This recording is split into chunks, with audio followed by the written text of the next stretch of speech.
उर्मी, अब बताओ मैं लड़के वालों को क्या जवाब दूँ? लड़के के पिताजी 3 बार फ़ोन कर चुके हैं। उन्हें तुम पसंद आ गई हो। लड़का मनोहर भी तुमसे शादी करने के लिए तैयार है। वे हमारे लायक हैं। दहेज में भी कुछ नहीं मांग रहे हैं। अब हम सब तुम्हारी हाँ सुनने के लिए बेचैनी से इंतज़ार कर रहे हैं। तुम्हारी क्या राय है? माँ ने चाय का प्याला मेरे पास रखते हुए पूछा। मैं बिना कुछ बोले चाय पीने लगी। माँ मेरे जवाब के इंतज़ार में मेरी ओर देखती रही। सच कहूँ तो मैंने इस बारे में अब तक कुछ सोचा ही नहीं था। अगर आप सोच रहे हैं कि मैं कोई 21-22 साल की युवती हूँ तो आप गलतफहमी में हैं। मेरी उम्र अब 33 साल है और जो मुझसे ब्याह करना चाहते हैं उनकी उम्र 40 साल है। अगर आप मन ही मन सोच रहे हैं कि यह शादी करने की उम्र थोड़ी है तो आपसे मैं कोई शिकायत नहीं करूंगी, क्योंकि मेरे मन में भी यह सवाल उठ चुका है और इसका जवाब मुझे भी अब तक नहीं मिला। इसलिए मैं चुपचाप चाय पी रही हूँ। सभी को अपनी अपनी ज़िंदगी से कुछ उम्मीदें ज़रूर होती हैं। इस बात को कोई नकार नहीं सकता। हर चीज़ को पाने के लिए सही वक्त तो होता ही है। जैसे पढ़ाई के लिए सही समय होता है, उसी तरह शादी करने के लिए भी सही समय होता है।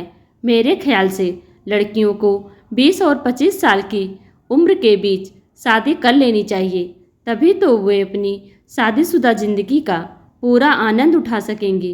प्यार मोहब्बत आदि जज्बातों के लिए यही सही उम्र है।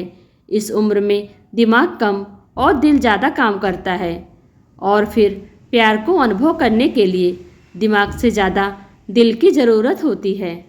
लेकिन मेरी ज़िंदगी की परिस्थितियाँ कुछ ऐसी थी कि मेरे जीवन में 20 से 25 साल की उम्र संघर्षों से भरी थी। हम खानदानी रईस नहीं थे। शुक्र है कि मैं अपने माता पिता की इकलौती संतान थी। यदि एक से अधिक बच्चे होते तो हमारी ज़िंदगी और मुश्किल में पड़ जाती। मेरे पापा एक कंपनी में काम करते थे और माँ स्कूल में अध्यापिका थी। दोनों की आमदनी को मिलाकर हमारे परिवार का गुजारा चल रहा था। एक विषय में मेरे माता पिता दोनों ही बड़े निश्चिंत थे कि मेरी पढ़ाई को किसी भी हाल में रोकना नहीं। मैं भी बड़ी लगन से पढ़ती रही, लेकिन हमारी और कुदरत की सोच का एक होना अनिवार्य नहीं है। इसलिए मेरी ज़िंदगी में भी एक ऐसी घटना घटी जिससे ज़िंदगी से पूरा मेरा विश्वास ही उठ गया। एक दिन दफ्तर में दोपहर के समय मेरे पिताजी अचानक अपनी छाती पकड़े नीचे गिर गए।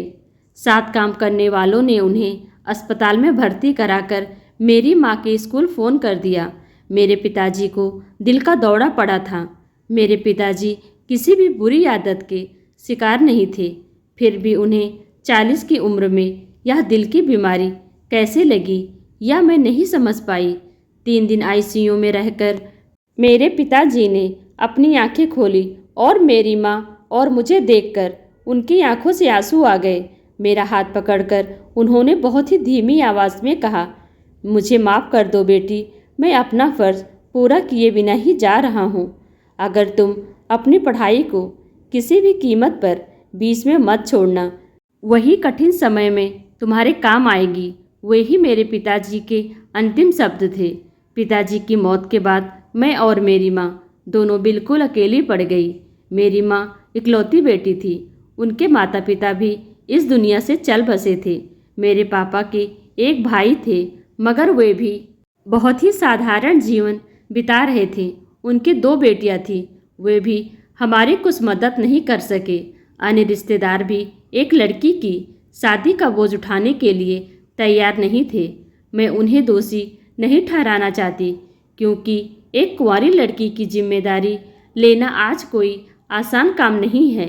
मेरी माँ ने अपनी कम तनख्वाह से मुझे अंग्रेजी साहित्य में एमए तक पढ़ाया।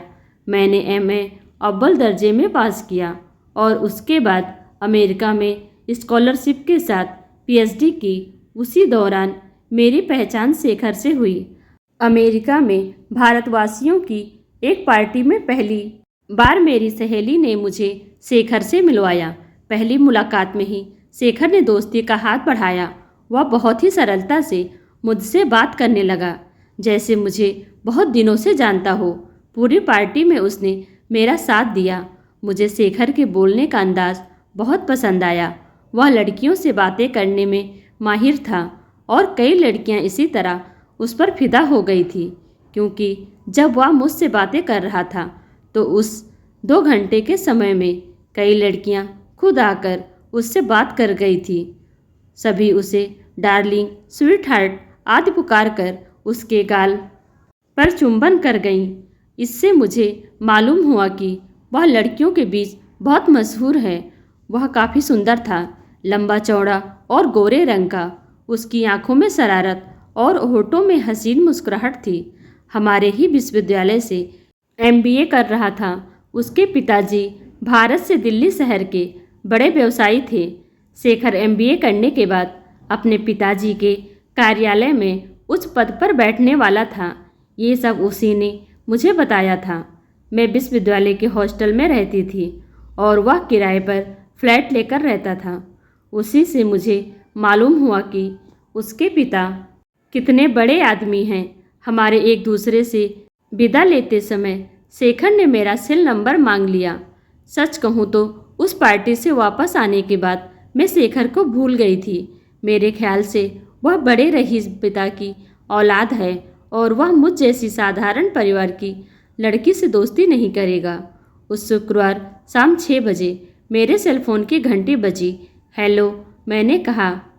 हाय, दूसरी तरफ से एक पुरुष की आवाज़ सुनाई दी। मैंने तुरंत उस आवाज़ को पहचान लिया। हाँ, वह और कोई नहीं, शेखर ही था। कैसी हैं आप? उम्मीद है आप मुझे याद करती हैं, मैंने हंसते हुए कहा। कोई आपको भूल सकता है क्या? बताइए, क्या हालचाल है? कैसे याद किया आपने मुझे? अपनी इतनी सारी गर्लफ्रेंड्स में आपके ऊपर एक इल्ज़ाम है और उसके लिए जो सज़ा मैं दूंगा वो आपको माननी पड़ेगी। मंजूर है? उसकी आवाज़ में शरारत उमड़ रही थी। इल्ज़ाम? मैंने ऐसी क्या गलती की जो सज़ा के लायक है? आप ही बताइए, मैं भी हंसकर बोली। शेखर ने कहा, पिछले 1 हफ्ते से न मैं ठीक से खा पाया हूँ और ना ही सो पाया हूँ। मेरे आँखों के सामने सिर्फ आपका ही चेहरा दिखाई देता है। मेरी इस बेकरारी का कारण आप हैं, इसलिए आपको दोषी ठहराकर आपको सज़ा सुना रहा हूँ। सुनेंगी आप? हाँ बोलिए, क्या सज़ा है मेरी? आपको इस शनिवार मेरे फ्लैट पर मेरा मेहमान बनकर आना होगा और पूरा दिन मेरे साथ बिताना होगा। मंजूर है आपको? जी मंजूर है, कहकर मैं भी खूब हंसी। उस शनिवार मुझे अपने फ्लैट में ले जाने के लिए खुद शेखर आया। मेरी खूब खातिरदारी की। एक लड़की को अति महत्वपूर्ण महसूस कैसे करवाना है, यह बात हर मर्द को शेखर से सीखनी चाहिए। शाम को जब वह मुझे हॉस्टल छोड़ने आया तब हम दोनों को एहसास हुआ कि हम दोनों एक दूसरे को सदियों से जानते। यही शेखर की खूबी थी। उसके बाद अगले 6 महीने हर शनिवार मैं उसके फ्लैट पर जाती और फिर रविवार को ही लौटती। हम दोनों एक दूसरे के बहुत करीब हो गए थे, मगर मैं एक विषय में बहुत ही स्पष्ट थी। मुझे मालूम था कि हम दोनों भारत से हैं। इसके अलावा हमारे बीच कुछ भी मिलता जुलता नहीं। हमारी बिरादरी अलग थी, हमारी आर्थिक स्थिति भी बिल्कुल भिन्न थी, जो बड़ी दीवार बनकर हम दोनों के बीच खड़ी रहती थी। शुरू से ही जब मैंने इस रिश्ते में अपने आप को जोड़ा, उसी वक्त से मेरे मन में कोई उम्मीद नहीं थी। मुझे मालूम था कि इस रिश्ते का कोई भविष्य नहीं है, मगर जो समय मैंने शेखर के साथ व्यतीत किया वह मेरे लिए अनमोल था और मैं उसे खोना नहीं चाहती थी। इसलिए मुझे हैरानी हुई जब शेखर ने बड़ी ही सरलता से मुझे अपनी शादी का निमंत्रण दिया, क्योंकि उस रिश्ते से मुझे यही उम्मीद थी। अगले हफ्ते ही वह भारत चला गया और उसके बाद हम कभी नहीं मिले। कभी कभी उसकी याद मुझे आती थी, मगर मैं उसके बारे में सोचकर परेशान नहीं होती थी। मेरे लिए शेखर एक ख़त्म हुए किस्से के अलावा कुछ नहीं था। शेखर के चले जाने के बाद मैं 1 साल के लिए अमेरिका में ही रही। इस दौरान मेरी माँ भी अपनी अध्यापिका के पद से सेवानिवृत्त हो चुकी थी। उन्हें अमेरिका आना पसंद नहीं था क्योंकि वहाँ का सर्दी का मौसम उनके लिए अच्छा नहीं था। इसलिए मैं अपनी पीएचडी ख़त्म करके भारत लौट आई। अमेरिका में जो पैसे मैंने जमा किए और मेरी माँ की पीएफ से मिले, उनसे मुंबई में 2 बेडरूम वाला फ्लैट खरीद लिया। बाद में मुझे 30,000 मासिक वेतन पर एक कॉलेज में लेक्चरर की नौकरी मिल गई। मेरे मुंबई लौटने के बाद मेरी माँ मेरी शादी करवाना चाहती थी। उन्हें डर था कि अगर उन्हें कुछ हो जाए तो मैं इस दुनिया में अकेली हो जाऊंगी। मगर शादी इतनी आसान नहीं थी। शादी के बाजार में हर दूल्हे के लिए एक तय रेट होता था। हमारे पास मेरी तनख्वाह के अलावा कुछ भी नहीं था। ऊपर से मेरी माँ का बोझ उठाने के लिए लड़के वाले तैयार नहीं थे। जब मैं अमेरिका से मुंबई आई थी तब मेरी उम्र 25 साल थी। शादी के लिए सही उम्र थी। मैं भी एक सुंदर सा राजकुमार जो मेरा हाथ थामेगा, उसी के सपने देखती रही। सपने को हकीकत में बदलना संभव नहीं हुआ। दिन हफ्तों में और हफ्ते महीनों में और महीने सालों में बदलते हुए 3 साल निकल गए। मेरी जिंदगी में दोबारा एक आदमी का प्रवेश हुआ। उसका नाम ललित था। वह भी अंग्रेजी का लेक्चरर था, मगर उसने पीएचडी नहीं की थी, सिर्फ एमफिल किया था। पहली मुलाकात में ही मुझे मालूम हो गया कि वह भी मेरी तरह मध्यवर्गीय परिवार का है और उसकी एक माँ और बहन है। उसने कहा कि उसके पिता कई साल पहले इस दुनिया से जा चुके हैं और माँ और बहन दोनों की जिम्मेदारी उसी पर है। पहले कुछ महीने हमारे बीच दोस्ती थी। हमारे कॉलेज के पास एक अच्छा कैफ़े था। हम दोनों रोज़ वहाँ कॉफ़ी पीने जाते।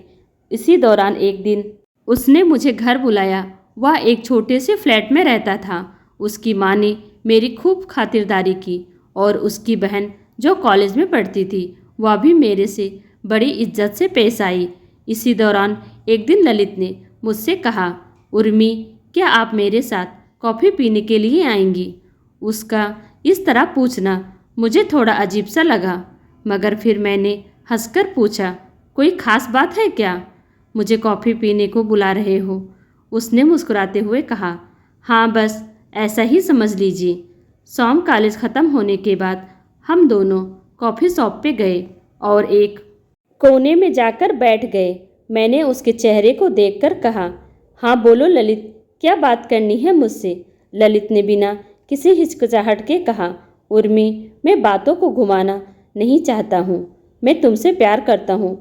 अगर तुम्हें भी मंजूर है तो मैं तुमसे शादी करना चाहता हूँ। यह सुनकर मुझे सच में झटका लगा। मुझे जरा सा भी अंदाज़ा नहीं था कि ललित इस तरह मुझसे पूछेगा। मैंने ललित के बारे में बहुत सोचा। मुझे तब तक मालूम हो चुका था मेरे पास जो पैसे हैं वो मेरी शादी के लिए बहुत कम हैं और फिर मेरी माँ को भी अपनाने वाला दूल्हा मिलना लगभग नामुमकिन ही था। इस बारे में मेरे दिल ने नहीं दिमाग ने निर्णय लिया और मैंने ललित को अपनी मंजूरी दे दी। उसके बाद हर हफ्ते हम रविवार को हमारे घर के सामने वाले पार्क में मिलते। इसी बीच एकाएक ललित 3 दिन की छुट्टी पर चला गया। ललित चौथे दिन कॉलेज आया। उसका चेहरा उतरा हुआ था। शाम को हम दोनों पार्क में जाकर बैठ गए। मुझे मालूम था कि ललित मुझसे कुछ कहना चाह रहा मगर कह नहीं पा रहा। फिर उसने मेरा हाथ पकड़कर कहा, मुझे माफ़ कर दो उर्मी, मैंने खुद ही तुमसे प्यार का इजहार किया था और अब मैं ही इस रिश्ते से पीछे हट रहा हूँ। तुम्हें मालूम है कि मेरी एक बहन है, वह किसी लड़के से प्यार करती है और उस लड़के की एक बिन ब्याही बहन है। उन लोगों ने साफ कह दिया अगर मैं उनकी लड़की से शादी करूं तो ही वे मेरी बहन को अपनाएंगे। मेरे पास अब कोई रास्ता नहीं रहा। मैं 1 मिनट के लिए चुप रही, फिर कहा, फैसला ले ही लिया है तो अब किस बात का डर? शादी मुबारक हो ललित। और फिर मैं घर चली आई।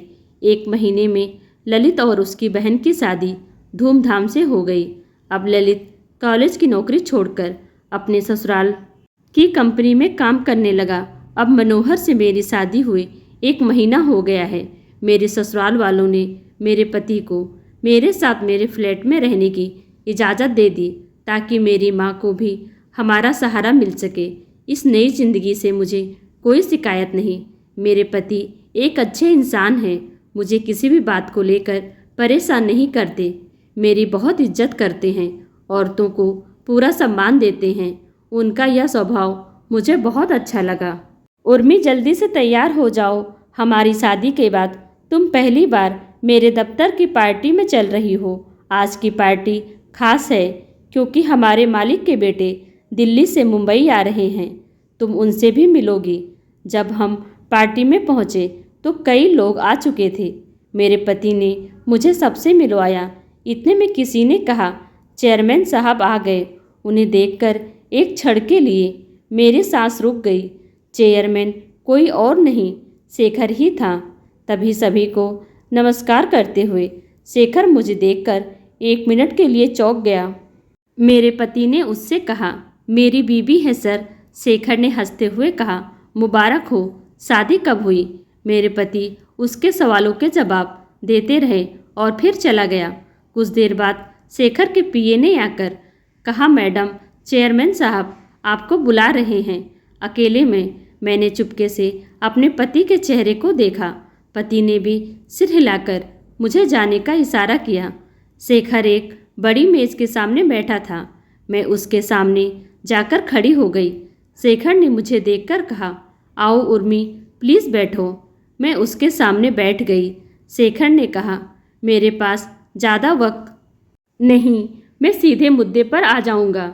मैं हमारी पुरानी दोस्ती को फिर से शुरू करना चाहता हूँ, बिल्कुल पहले जैसे। मैं तुम्हारे पति का दिल्ली में तबादला करा दूंगा। अगर तुम चाहती हो तो तुम्हें दिल्ली के किसी कॉलेज में लेक्चरर की नौकरी दिला दूंगा। वह ऐसे बोलता रहा जैसे मैंने उसकी बात मान ली, मगर मैं उस वक्त कुछ नहीं कह सकी। चुपचाप लौटकर पति के सामने आकर बैठ गई। कुछ भी नहीं बोली। टैक्सी से लौटते समय भी कुछ नहीं पूछा। उन्होंने घर लौटने के बाद मेरे पति ने मुझसे भी कुछ नहीं पूछा, मगर मैंने उनसे सारी बातें कहने का फैसला कर लिया। पति ने मेरी सारी बातें चुपचाप सुनी। मैंने उनसे कुछ नहीं छिपाया। मेरे आंखों से आंसू आने लगे। मेरे पति ने मेरा हाथ पकड़कर कहा, उर्मी, तुमने कुछ गलत नहीं किया। हम सबके अतीत में कुछ न कुछ हुआ होगा। अतीत के पन्नों को दोबारा खोलकर देखना बेकार की बात है। कभी कभी न चाहते हुए भी हमारा अतीत हमारे सामने आकर खड़ा हो जाता है, तो हमें उसे महत्व नहीं देना चाहिए। हमेशा आगे की सोच रखनी चाहिए। शेखर की बातों को छोड़ो। उसका रुपया बोल रहा है, हम कभी उसका मुकाबला नहीं कर सकते। मैं कल ही अपना इस्तीफा दे दूंगा, दूसरी नौकरी ढूंढ लूँगा। तुम चिंता करना छोड़ो और सो जाओ। हर कदम मैं तुम्हारे साथ हूँ। और फिर मुझे बाहों में भर लिया। उनकी बाहों में मुझे फील हुआ कि मैं महफूज हूँ। इसके अलावा और क्या चाहिए एक पत्नी को।